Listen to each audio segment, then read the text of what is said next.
vous faire découvrir ce lieu qui est comme un petit refuge de montagne.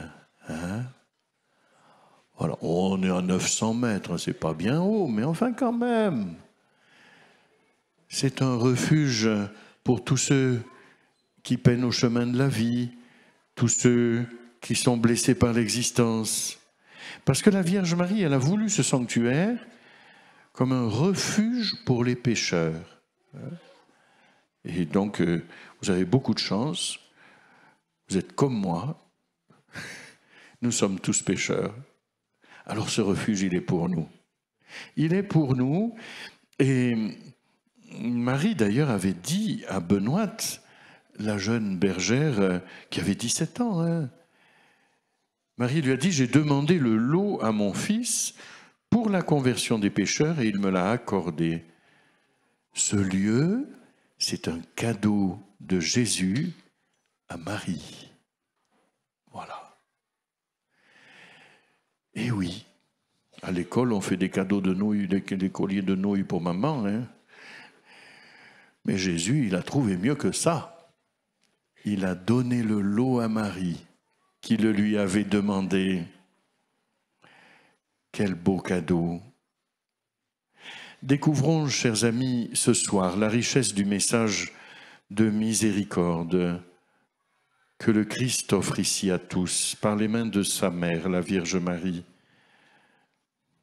Vous savez, il y a eu l'année sainte de la miséricorde et je me dis, mais comment est-ce qu'on peut traduire ce mot de miséricorde qui paraît si compliqué? Alors j'ai cherché, j'ai prié, j'ai secoué le ciel et la terre. Et je me suis dit, voilà, la miséricorde, c'est la tendre proximité de Dieu. Ici, la tendresse de Dieu est proche. Dieu se fait proche avec tendresse. C'est un lieu de miséricorde. Nous voulons vraiment vous donner envie de faire l'expérience des grâces du lot au cours de ces 5 jours du festival. Grâce de consolation, grâce de réconciliation, grâce de guérison. Voilà, ces grâces, elles nous unifient, vous voyez, dans nos vies explosées, dans une société explosée, dans un monde brisé. Ici, toutes ces grâces nous reconstituent, nous unifient intérieurement, nous unifient dans nos relations avec les autres, avec nous-mêmes. Alors j'entendais le thème de notre rassemblement, mais avec l'accent de Paris, comprenez, moi j'entendais que tous soient teints. Je me suis dit, tiens, ça te concerne. Mais sois un, voilà. Que tous soient cela, je comprends. Que tous soient un. Et c'est le thème choisi pour le festival cette année. L'unité dans ce monde divisé, dans ce monde en guerre, partout. Au cœur de nos vies, écartelées entre les sollicitations si nombreuses, les engagements, nous avons besoin, au milieu de toutes ces tensions contradictoires, nous avons besoin de retrouver l'unité intérieure. Et ici, Marie nous conduit à faire le chemin vers celui qui est la source de toute communion, celui qui a donné sa vie pour rassembler les enfants de Dieu dispersés. Alors, laissons-nous ce soir emmener en voyage, un voyage dans le temps, un voyage dans nos cœurs. C'est ce que nous vous proposons de vivre ensemble ce soir.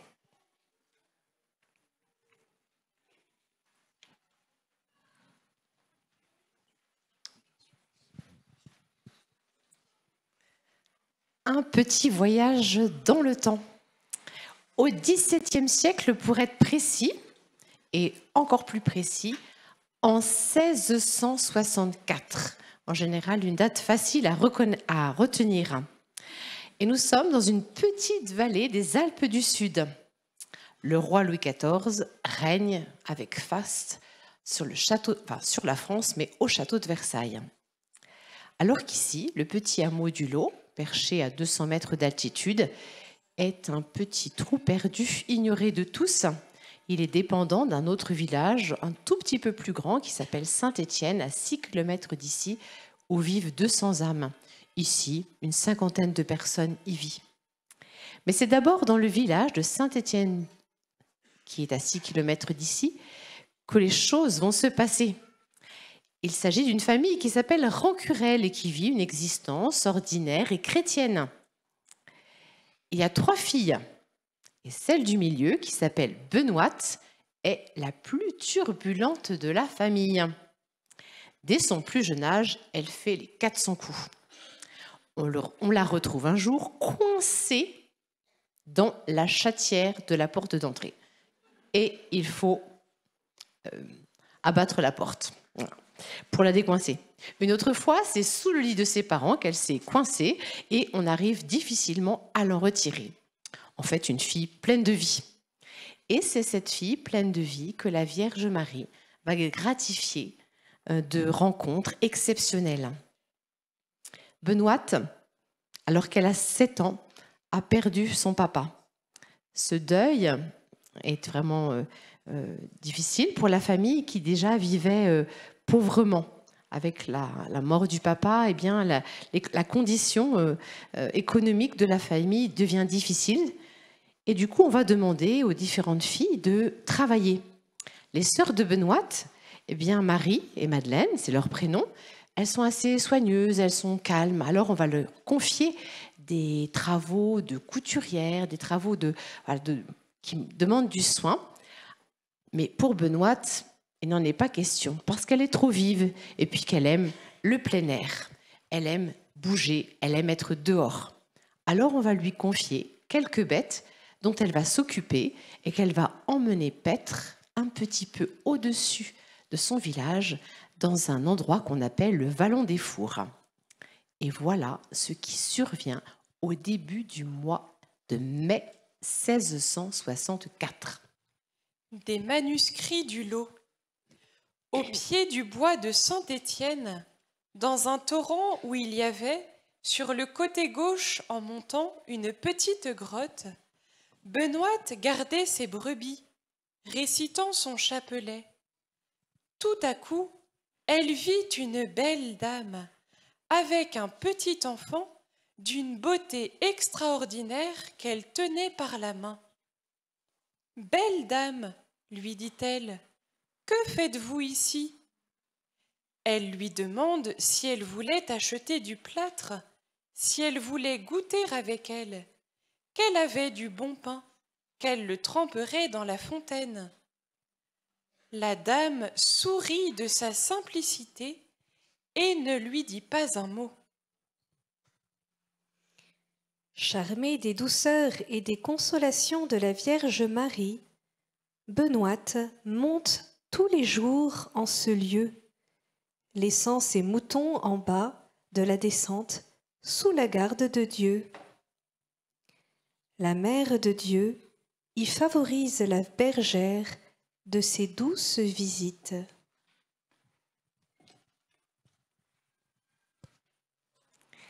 La jeune bergère va être visitée pendant 4 mois en ce lieu par une belle dame qui lui sourit. Et même à plusieurs reprises dans les manuscrits, on dira que la Mère de Dieu rit à la simplicité de Benoîte, par exemple. Mais la Vierge Marie sourit. Et ça charme Benoîte. Alors nous aussi, ce soir, la belle dame nous sourit. Elle nous visite. Elle se réjouit que nous ayons répondu à son invitation, parce que si nous sommes là, c'est que nous avons répondu à son invitation.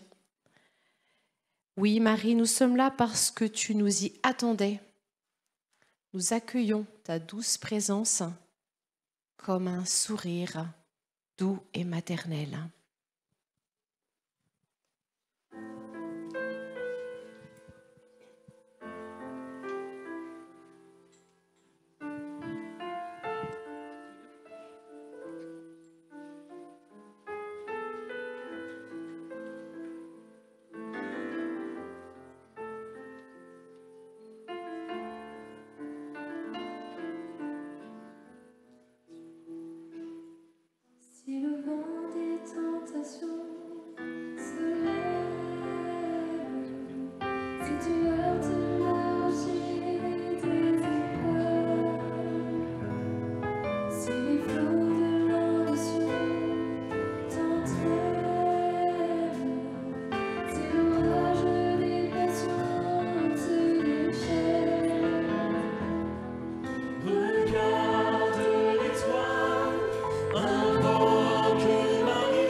On applaudit Marie.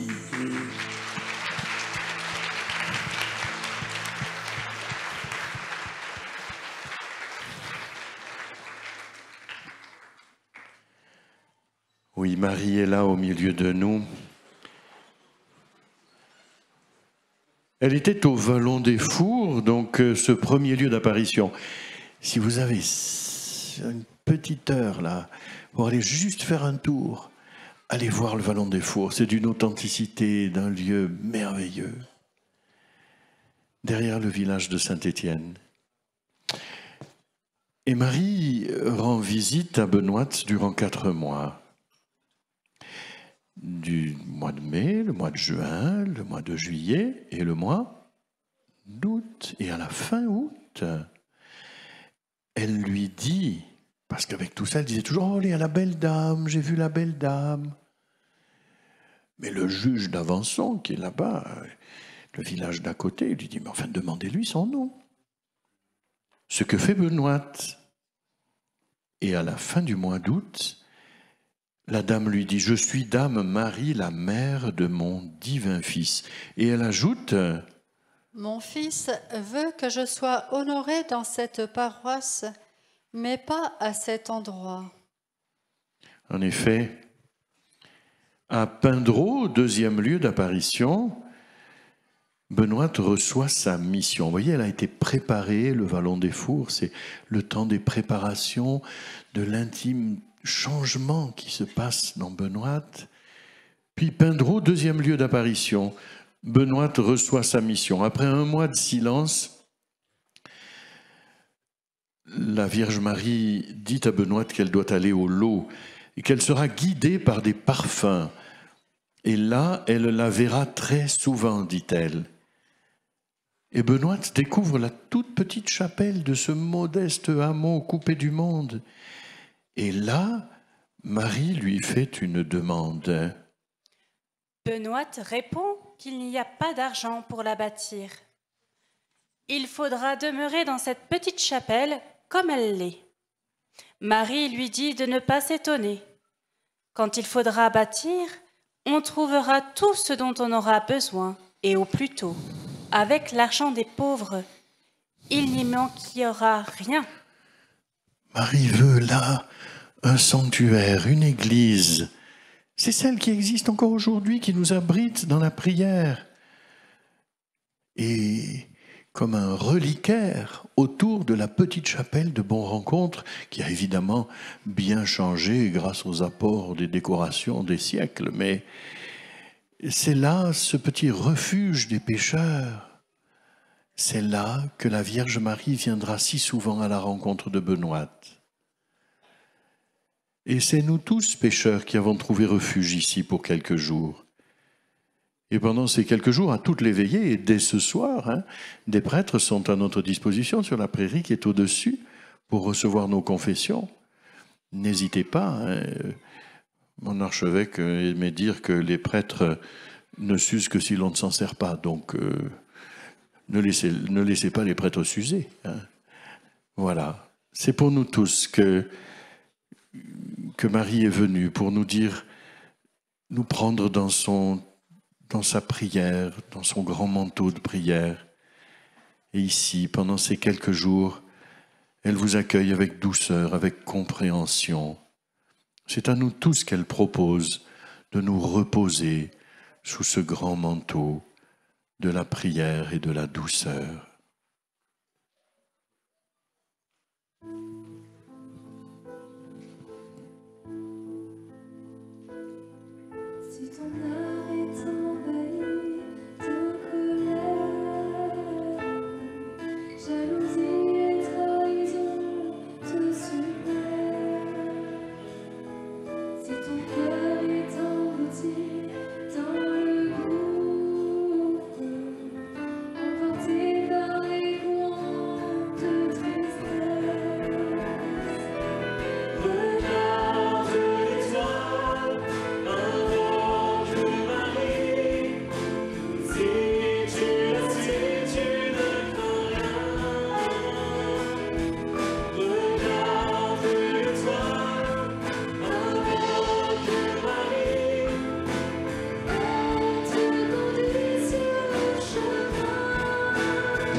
Rencontrer Marie est source de grande joie.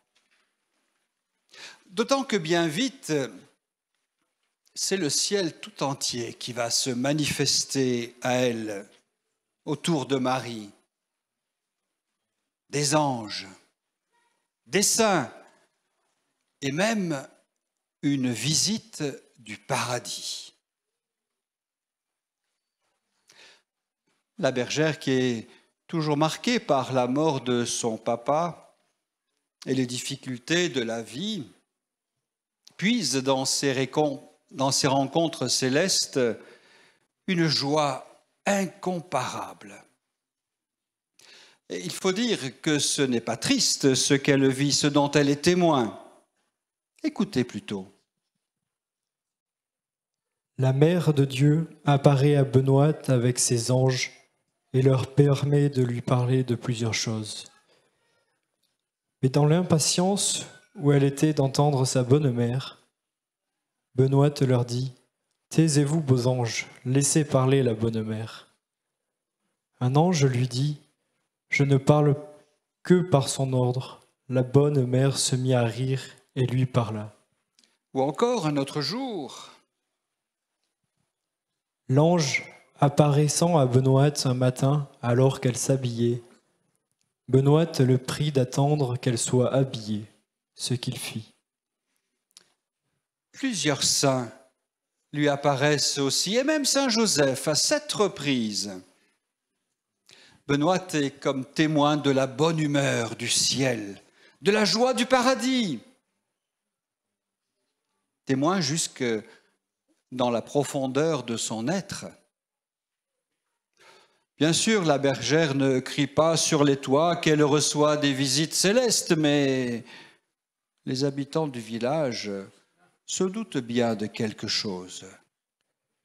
Ceux qui l'ont vue avant qu'elle eût l'honneur de voir la Vierge Marie, et qui la voient après qu'elle a reçu cette céleste grâce, reconnaissent bien qu'il y a quelque chose de surnaturel.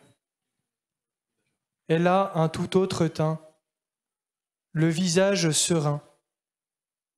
Son discours est plus doux, plus affable et plus engageant qu'elle n'avait jusqu'alors.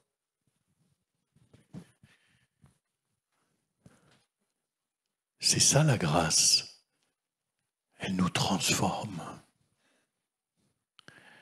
Benoît reflète ce qu'elle reçoit. À l'école de Marie, elle reflète ce qu'elle reçoit. Et nous aussi, comme par anticipation de toute la joie du ciel qui va se déverser sur nous au cours de ce festival, laissons la joie rayonner sur nos visages. Et dès qu'on parle de religion, j'ai pas tout de suite, on a avalé un parapluie, quoi. Mais non, c'est une joie simple, une joie profonde. La joie des anges, c'est pas compliqué, vous savez. Manifestons, frères et sœurs, notre joie d'être réunis, d'être là, enfants de Marie, et réjouissons cette Mère du ciel en lui montrant la joie que nous avons d'être ensemble ce soir. Et pour quelques jours, quel temps de grâce! On l'a espéré, on l'a attendu. Ah, c'est dans 1 mois, c'est dans 3 semaines, ça y est, c'est dans 3 jours, on fait la valise. Nous y voici. C'est le temps de la joie fraternelle. Nous ne vous oublions pas, vous qui nous suivez par Internet, par la radio. Nous sommes ici au lot et nous allons prendre quelques instants pour manifester notre joie d'être ensemble et d'être ensemble avec vous qui nous écoutez. Allons donc maintenant saluer dans la joie quelqu'un qu'on ne connaît pas dans l'assemblée, ça doit exister. Quelqu'un qui est un enfant de Marie comme nous et qui va devenir un frère, une sœur dans cette famille de Marie réunie pour ce festival. Et peut-être au-delà. Frères et sœurs, en reflétant sur nos visages le sourire du ciel, manifestons-nous par un geste fraternel notre désir de vivre la fraternité et de ne faire qu'un seul corps, d'être unis comme une famille sous le regard de sa mère. Allez, on se lève et on va aller trouver quelqu'un qu'on ne connaît pas. Et lui dire bonsoir mon frère, bonsoir ma sœur.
La Vierge Marie, Saint Joseph, les saints, les anges qui ont vécu avec elle, toutes ces apparitions ont préparé Benoîte à une apparition encore plus grande et plus importante, celle où elle ressentait les odeurs les plus merveilleuses, les plus sublimes, l'apparition de celui qui est son amour et son tout, comme elle l'a dit, l'apparition de Jésus.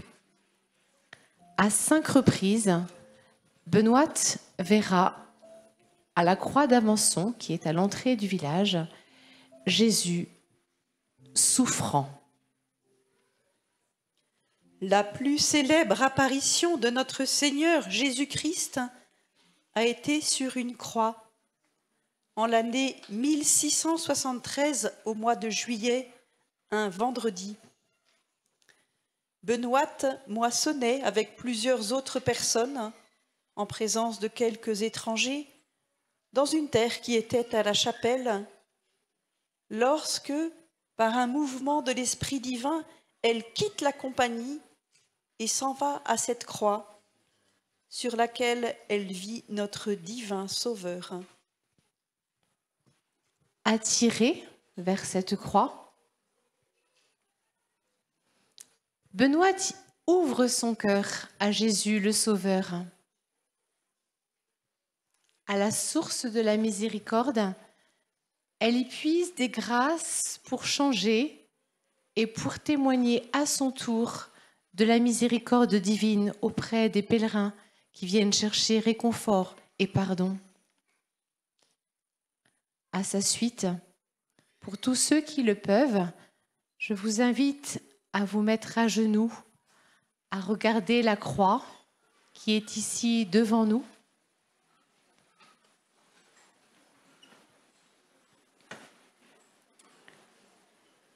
Au soir du premier jour de ce festival, prenons place avec Marie au pied de la croix et laissons Jésus nous dire tout son amour. Accueillons la miséricorde qui déborde de son cœur.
Jésus lui est apparu d'abord 2 fois, tout sanglant à la croix, lui disant « Ce que vous me voyez souffrir n'est plus ce que je souffre à présent, mais c'est pour vous faire voir ce que j'ai souffert pour les pécheurs et l'amour que j'ai eu pour eux. »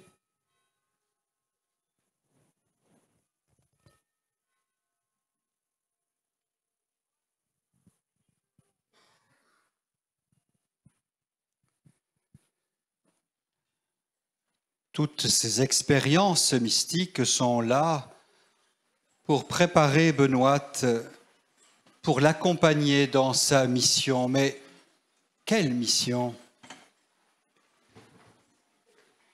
La mission d'accueillir, de guider, d'accompagner les pèlerins, parfois de grands pécheurs,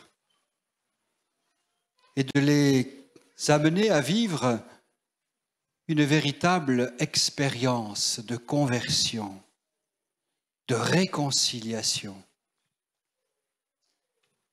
Parfois, ce sont des personnes qui connaissent une grande détresse matérielle et qui sont même prêtes à faire de grosses bêtises. Et Benoît est là, apportant très concrètement son aide. Benoît avait acheté pour elle 4 énimes de blé. Vient au lot un homme extrêmement pauvre, menant avec lui une femme très belle, avec le dessein de la prostituer. Avec l'argent, il aurait nourri toute sa famille. Il passe au lot. Benoît, voyant dans son cœur sa mauvaise intention, les mène dans sa chambre. Elle lui représente l'énormité de son crime, qui était des plus grands qu'il pouvait commettre. Ce malheureux ne s'excuse que sur sa pauvreté. Si ce n'est que cela, lui dit-elle, tenez, voilà 4 énimes de blé que j'ai pour passer l'hiver. Prenez-les. Dieu m'en donnera d'autres, s'il lui plaît, à lui et à sa Sainte Mère. Benoît a aussi la mission de prévenir les pèlerins de leur état de péché, soit en leur délivrant un message de la part de la Vierge Marie, soit grâce à un charisme personnel de lire dans les cœurs. Et sa mission s'étend à tous, les plus pauvres comme les notables, dès qu'il s'agit du salut de leur âme. Un évêque faisant au lot une retraite de 9 à 10 jours envoie demander un confesseur. Il se confesse et demande d'aller chercher Benoît. En venant, elle rencontre le confesseur et lui dit « Vous avez confessé, Monseigneur. Retournez-y encore, il n'a pas tout dit. » Ce qui étonne le confesseur. Mais Benoît n'est pas simplement une messagère. Elle intervient aussi auprès des pèlerins, des pécheurs, pour les consoler, leur donner du courage ou leur conseiller un confesseur. C'est elle aussi qui console chacun, donne courage aux confesseurs, avertit ceux qui n'osent pas dire leurs péchés, leur donne le confesseur qu'elle juge propre pour eux.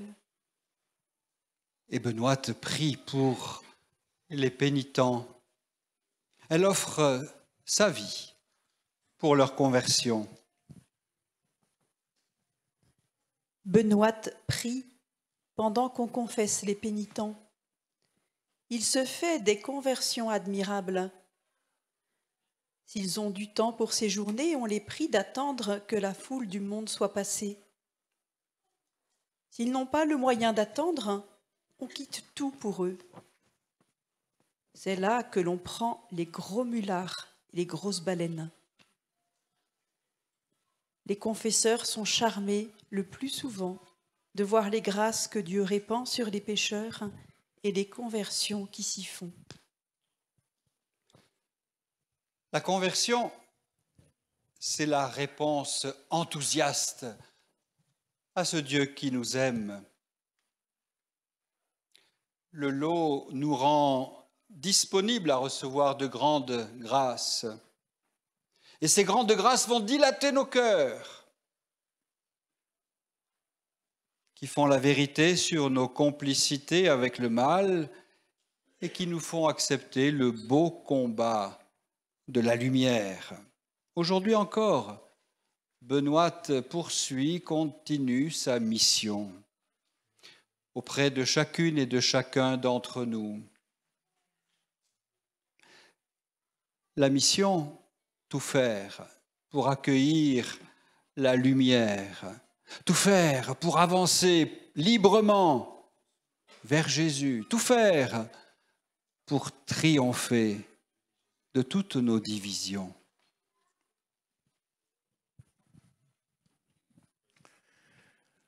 Un lieu pour réunir dans un seul cœur, dans une seule louange, dans une seule joie, la famille de Dieu. Voilà ce lieu que nous avons aimé vous faire découvrir ce soir. Nous, on a la chance d'y être toute l'année. Et on veut vous partager cette joie, cette grâce que nous expérimentons, dont nous sommes les témoins auprès de tant de pèlerins pendant l'année. Je précise que tous les textes qui vous ont été lus, qui datent de l'époque de Benoît, proviennent de ce qu'on appelle les manuscrits du lot. Pendant 54 ans, 4 auteurs se sont succédés pour raconter toute l'histoire, le journal quotidien du lot, et nous avons toujours ces manuscrits, après 360 ans, qui viennent nous raconter avec beaucoup de fraîcheur tout ce qui a pu se passer en ces lieux de grâce tout au long de la vie de Benoît. Alors au terme de cette veillée, nous vous proposons une démarche. On vous a distribué au début de la veillée une étoile. Moi, je suis le shérif du lot. Voilà. Nous vous proposons d'y écrire votre nom et puis de vous approcher par l'allée centrale à la suite des prêtres et des sœurs et de venir déposer cette étoile. Vous savez, souvenez-vous, ces vierges de miséricorde, vous savez, avec ce grand manteau qui abrite tous les pécheurs, qu'ils soient pontifes, évêques ou pauvres, simples pécheurs. Eh bien, Marie vient nous abriter sous ce manteau de miséricorde. Nous venons nous blottir près de Marie, notre mère.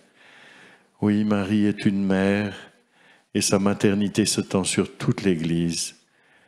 Qu'elle nous conduise sur le chemin de l'unité, l'unité intérieure, l'unité avec les autres, avec nos proches, avec ceux qui sont loin, l'unité entre les églises, l'unité dans le monde entier.